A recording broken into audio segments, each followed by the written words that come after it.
everyone, welcome back to the It's a Mind Game podcast. My name is Jade. I'm a personal trainer and mindset coach specializing in female specific training.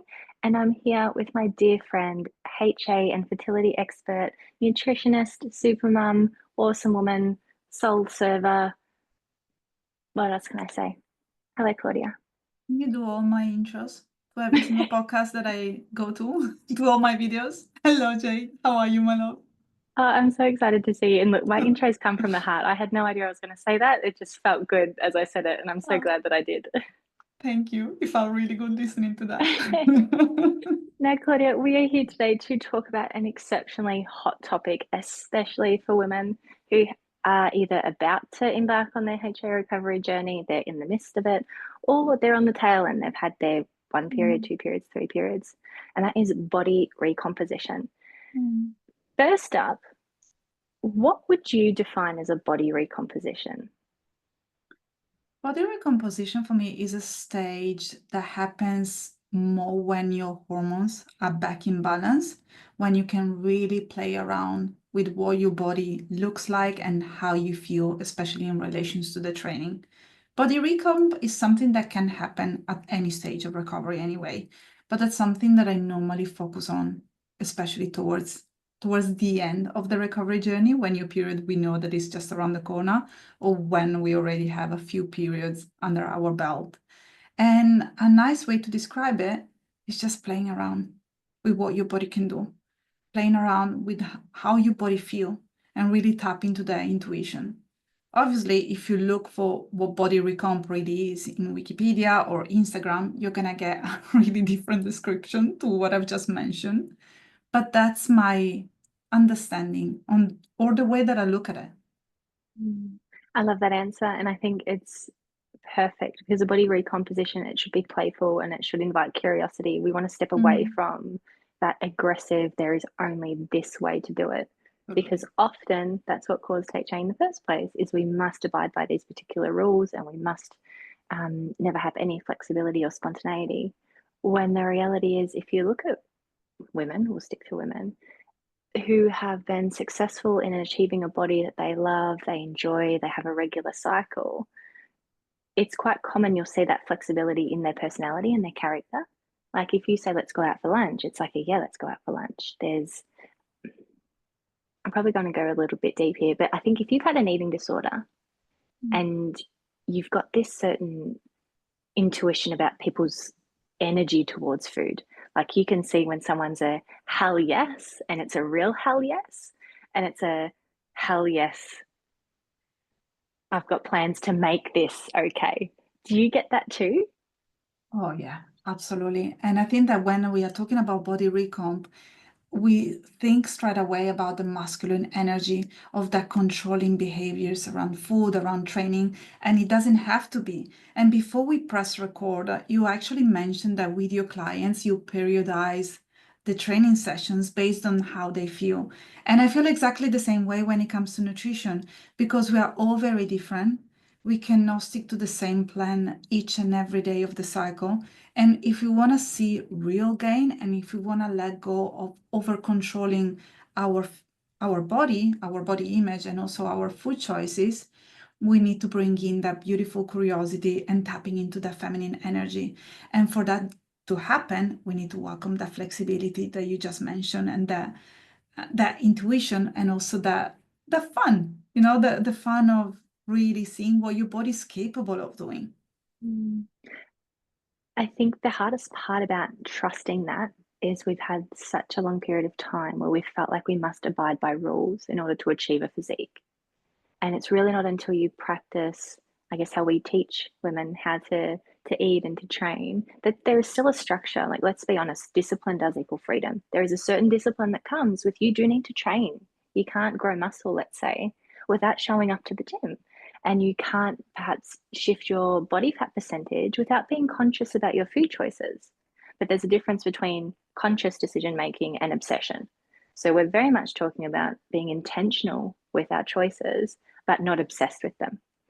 And I think if you can look at it from that way, and I'd love to hear your input on this, the hardest part about women jumping into that lane and wholeheartedly trusting it is it goes against so much wiring of less food, more training that was just thrown down our throat into actually fueling more equals train better, which equals better muscles, better composition, better health, better hormones, better everything.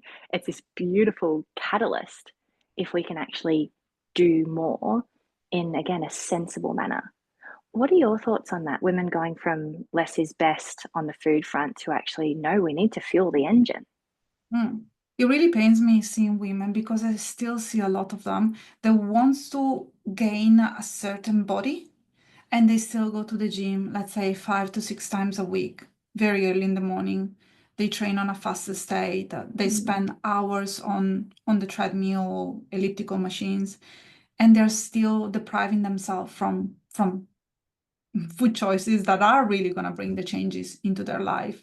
Something that is really important for me is for women that really wants to recomp to maintain an energy intake that is sufficient and slightly more than sufficient so that you can really grow muscles. Because we cannot, well, there are a couple of things to say here. If you want to see change, you have to change. So you cannot continue doing the same thing over and over again, expecting a different body type to randomly appear out of the blue. Secondly, when we're talking about body recomp, we need to take the nervous system and our cortisol level into consideration. If you wake up every single morning at 5 a.m. and you go to the gym and you spend hours doing cardio, you're going to kill your chances of actually having the body that you're looking for. And thirdly, you cannot be in an energy deficit if you want to see muscles growing, because it's biologically impossible. It just does not happen. And if you are in a caloric deficit and you have a little bit of muscles, I will also encourage you to check those muscles. Are they strong muscles? Are the muscles that can lift things, that can allow you to, pick up a luggage when you are on a plane and put it on the, how do you call it, Jade, please? The overline compartment. I'm just gonna say, that little spot above your head. I've got no idea That what it's one, called. I the could see little you spot hinting above. towards it. I'm like, don't look at me. I've got no idea.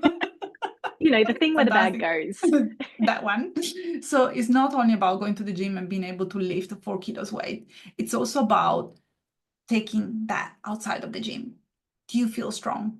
Do you feel that you have a strong body? And those are really questions that are important for me when working with a woman and understanding where she wants to be and how she would like to feel.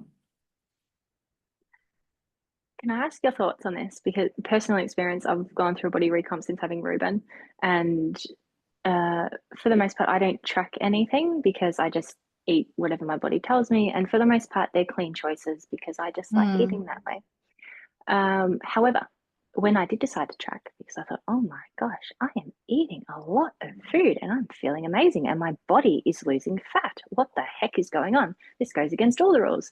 And this is after, I've been a personal trainer since 2010. I had HA 6 years ago.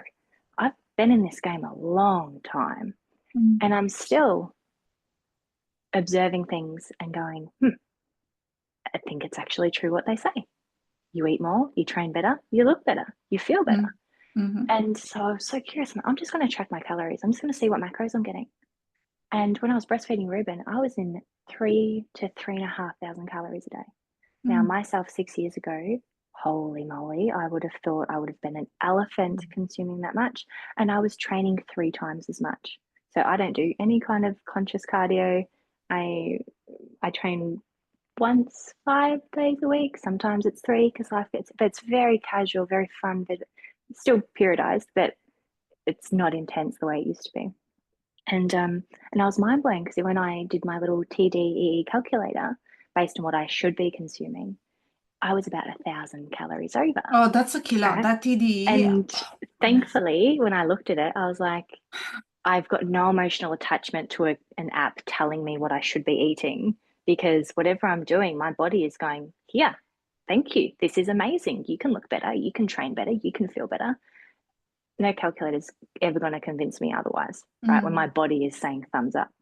And then, so I carried on. I stopped breastfeeding and I naturally felt my appetite drop, right? Because I'm ravenous when I'm breastfeeding, even with Casima. Oh my God. And then I tracked again, and look, I was more around 2,500. Looked it up on the TD. I'm curious. I'm way over once again for Of a course. non-breastfeeding woman. And thankfully, no emotions. I'm just like, well, doesn't really matter, does it? Because I'm so happy with the path that I'm on.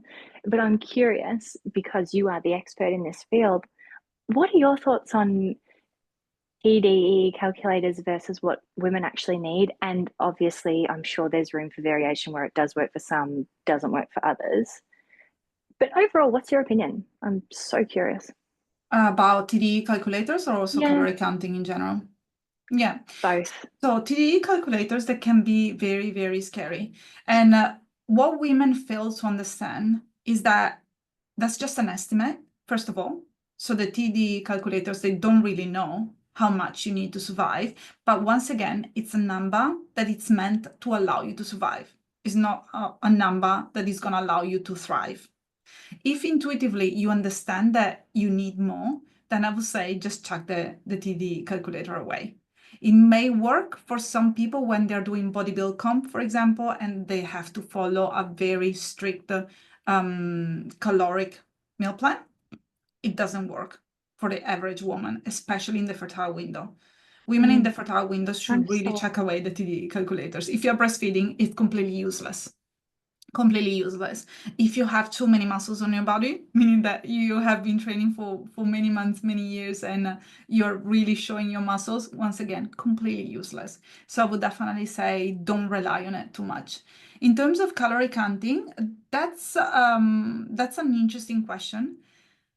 First of all, when it comes to body recomp and understanding how to eat, if you have no idea, instead of just tapping into your intuitive self, unless like you have years of experience and you are doing the work as well, I definitely say work with someone that can run the numbers for you, that can check your symptoms, that can understand what is really going on and can guide you towards the right direction.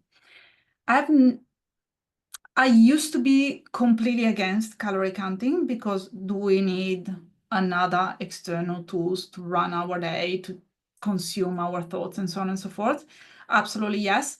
Right now, I understand that it can have a part when someone has completely shifted the relationship with food and is actually looking to eat more and move less, because sometimes the calorie counters in that way they can be very reassuring and they can be utilized in a different way, meaning there may be a woman that is not seeing gain at the gym. She checks her calories, she sees that she's averaging 1,700 per day.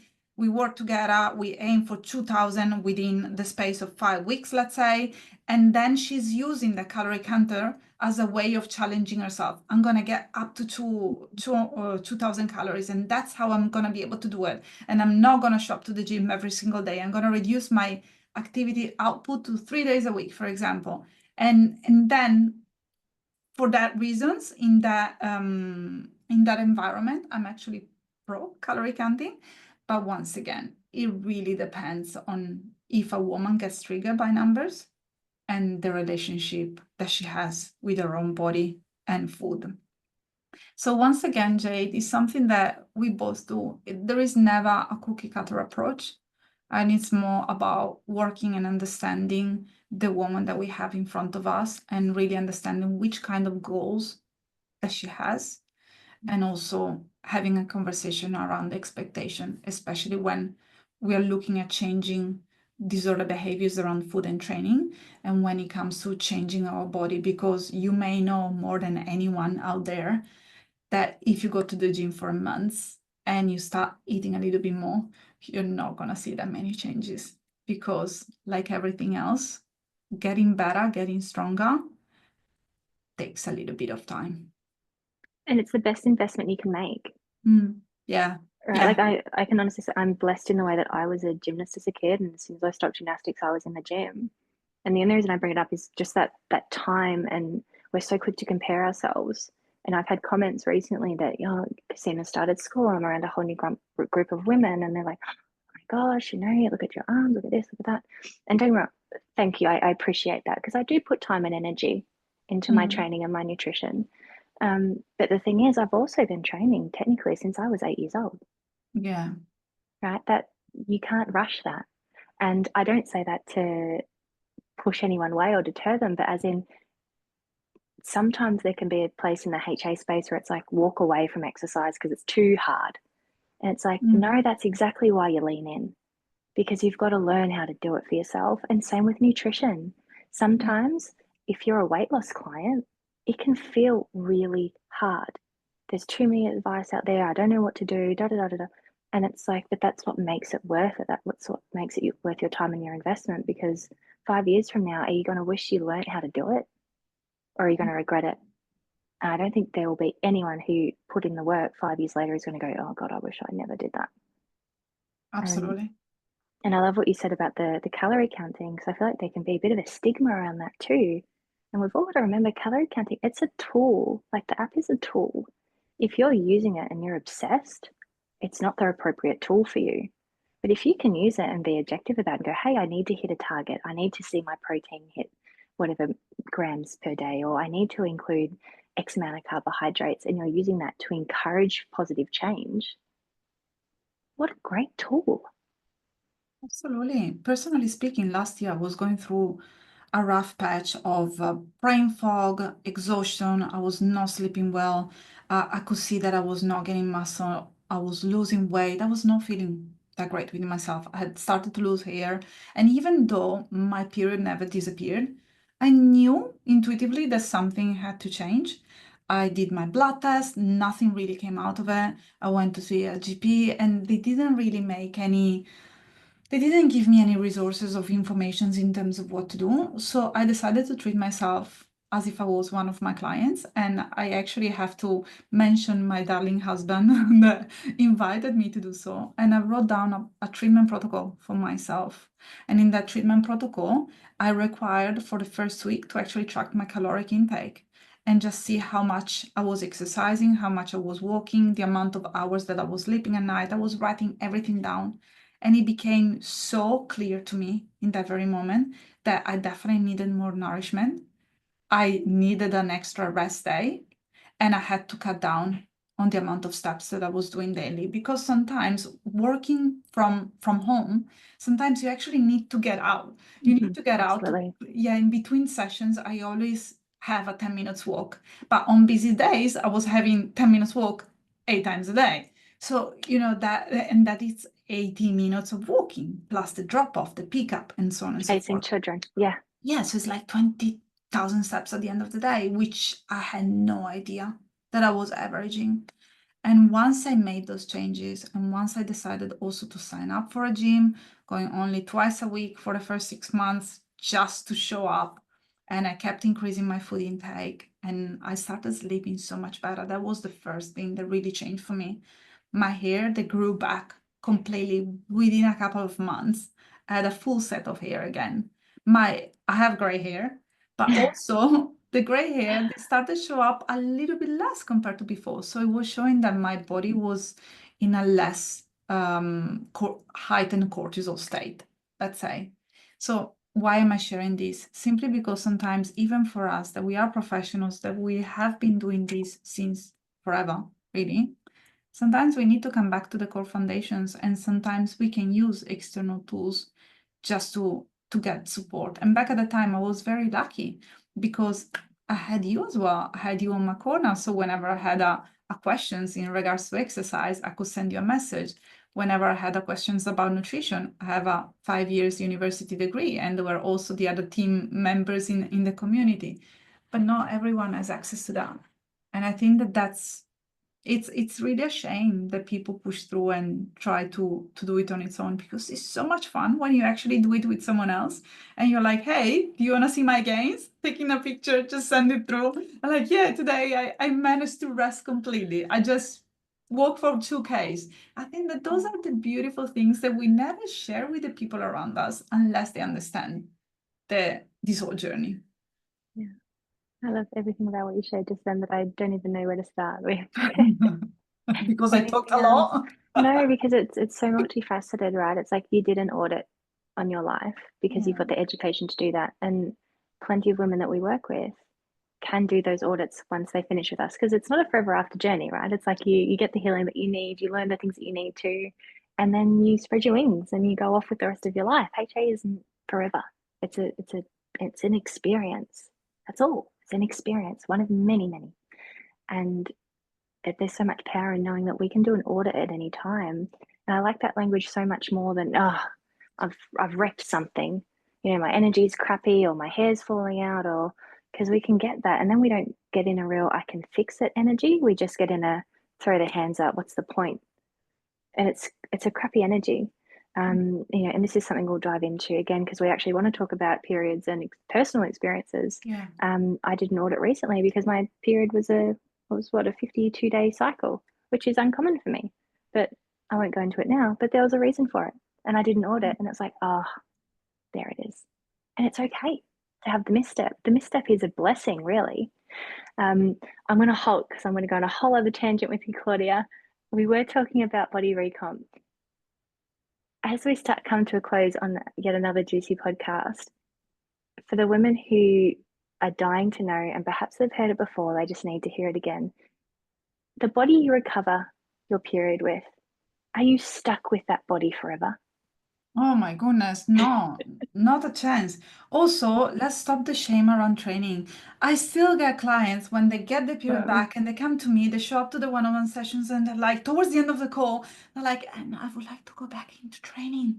They almost They whisper whisper. it. I know. Because you know, there is shame around there. I've recovered my period. I should be so grateful and I'm trying to get pregnant, but yet I still would like to move. Let's stop the shame around training. Training is healthy. Training is something our body is meant to do. What we have been doing, it has been misusing our body, overtraining, which is very different from training in a very purpose and mindful way. And also when it comes to nourishment, it's more about understanding what your body needs. So it's not always a number. So those 2,500 calories, oh my goodness, it's getting my head in because it's not enough for some people and it's possibly too much for someone that is starting their recovery journey. They panic, they bloat, they feel sick, they stop, they come back 1 year later. In terms of the body keeps on changing. I had women that came to us with a BMI that was around 23 and they didn't have a period. Mm-hmm. And 6 months on the track, the BMI went down to, I know that I'm not a big fan of talking about BMIs. But it's a good reference point. Yeah, we all understand. Yeah. BMI went down to 21 while training with a period. So BMI 23, no period. BMI 21, training with a period. 6 months time frame. Yeah. If you do the right things, your body's gonna work. Your body's not a mean evil that wants you to be unhappy. And fat. And fat. Sorry, we've got to say it, right? Because that's Fat the biggest is just fear. a word. My body's It's only just a happy word. if I'm fat. It's only happy if I'm this. It's like that's the story you're creating. Stop telling yourself lies. Well, that's just a lie that you. And don't get me wrong, if you want to be in a bigger head. body and that brings you joy, cool. But that whole my body can't handle it, don't do that to yourself because it's not fair. You're actually cutting yourself off at the knees. Your body's capable of so much. You just need to give it the tools to cope. That's it. And plus, let's also say that fat is just a word. It's just a way of defining a particular type of body, which is not negative, which is not bad. If it doesn't come with health consequences. Right. So let's stop the drama around it. Let's stop the conversation of I'm not gonna start the recovery journey because otherwise I'm gonna be fat and no one is gonna like me. Well, let's talk about in 20 years when you have osteoporosis, when you can't have babies, when you have brain fog and you're facing a future of dementia and Alzheimer. Now, I'm going to be fear-mongering, which is something that I really don't want to be because I'm not. But, allow yourself the chance to try it out because for us, for example, it has worked out beautifully. Yeah. And for most of our clients as well, obviously. And education's changed. And I think, hands down, can you recomp after HA recovery, even potentially during HA recovery? Yes, absolutely yes. Yes, you can. That's the answer. Yes. Do you need to follow a different approach to how you recomped your body the very first place that caused HA? Yes. You can't do that same approach. That's No. the big no. You can't do that again because you will get HA again. So can you recomp? Absolutely. Can you go to the gym? Yes. Can you drop body fat? Yes. Can you eat clean? If you want to, can you eat some junk food? Of course you can. Like, you can actually do it all. But you need to step away from that old, mundane, only HA recovery looks like this. Because it's a very old story. Like, And I mean, it's that not was our serving story 6 to anyone. 10 years ago, Claudia. That was the info we had. Yeah, when we started the We're whole not there process. anymore. No. We are not there anymore. We are so far ahead. So if you just on a rant, if you are in that realm where you feel like that's the story of HA recovery, please expose yourself to other information because there are so many other ways you can recover in a way that facilitates good health, good well-being, healthy body weight, joy. Mm. Tangent over. Yeah, done. Claudia, is there anything you want to finish off with before we wrap up this juicy podcast? I'm just dropping the mic and mic drop and looking forward to our next conversations about our periods. Yes, the wonky ones. Yeah, the wonky ones, Let's talk the about the wonky long and ones. the too short ones. Absolutely. Let's bring it in. Oh, Claudia, I cannot wait to talk wonky periods with you in the next one. But for now, ladies, I'll leave Claudia's details in the comment section below and as well as my own. But thank you so much for listening, and we will see you in the next one. Bye for now.